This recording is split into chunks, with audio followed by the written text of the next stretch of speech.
नमस्कार दोस्तों, स्वागत है आपका हमारे यूट्यूब चैनल पर।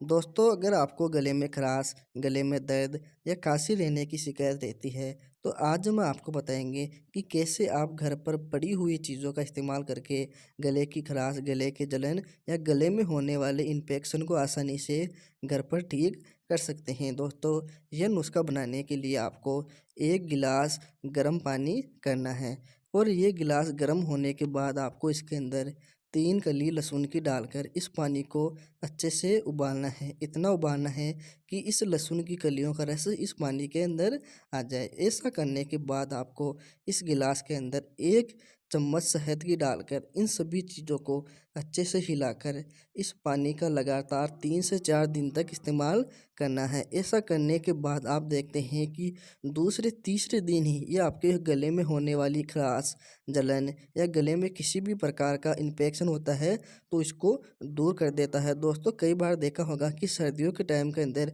आपको गले के अंदर दर्द रहने की शिकायत रहती है, जिससे आप किसी भी प्रकार का सेवन करने के दौरान गले में दर्द होता है। तो दोस्तों, इसका सबसे बड़ा कारण होता है गले में इन्फेक्शन हो जाना। दोस्तों, ये नुस्खा गले में होने वाले इन्फेक्शन को दूर करके आपके गले से जुड़े हुए सभी प्रकार की समस्याओं को दूर करने का कार्य करता है।